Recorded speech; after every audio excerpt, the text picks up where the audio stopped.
Hi guys, welcome to Cardano Tech. Prerak this side. In this video series, we are going to see how we can derive a Cardano stake address from a Cardano receive address. So what we are going to do is, first we are going to look at all the address types which are there on Cardano, and then we are going to see how we can convert a Cardano address into a Cardano stake address. This is going to be very useful if you are let's say building a decentralized service which uses the Cardano blockchain. Now when you want to identify all the users for your decentralized service inside your database, in order to uniquely identify, what you can do is you can identify them using their stake address, because each seed phrase, each wallet is only going to have one stake address, although they can have a lot of other receive addresses. So this is going to be very useful for building that service. Also, this is going to save your API requests. So a very popular method of fetching the stake address of a Cardano wallet when you already have its receive address is to go to a service like Blockfrost, do an API request, and then they serve you the response. But this is going to save your API requests.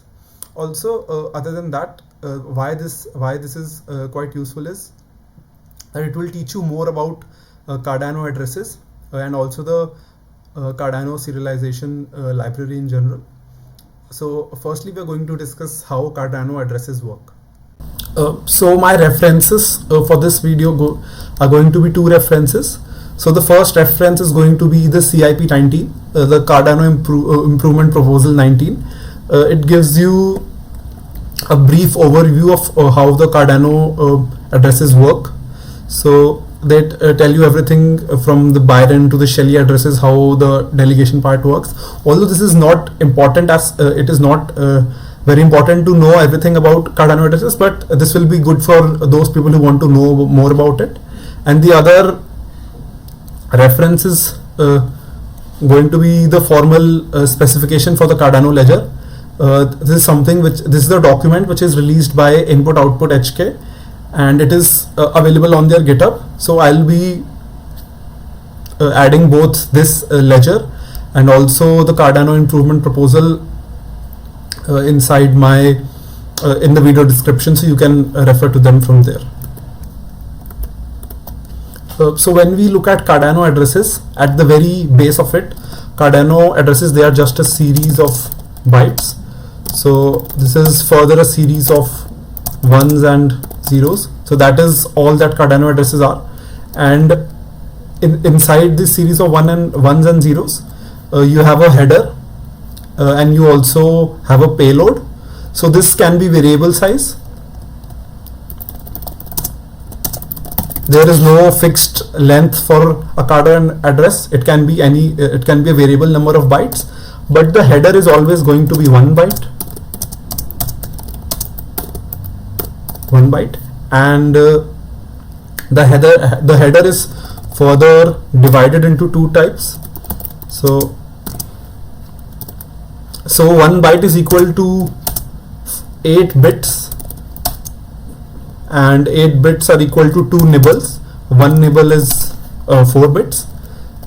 So our header, it is going to have it is going to have 2 nibbles, nibble 1 and nibble 2. Nibble 1 tells you what sort of Cardano address it is, and nibble 2 tells you, nibble 1 tells you the network. So you can have Cardano addresses on different networks. So for example, you can have it on a mainnet, you can have it on the testnet. So this is the network type and the sort of Cardano address. So you can have different addresses. You can have addresses which contain a script hash. You can have addresses which contain the payment part. You can have addresses which contain the stake address. So the header gives you information about all of these things. For the purpose of this video, we are going to focus on Shelley addresses, because these are the addresses which also contain a stake address.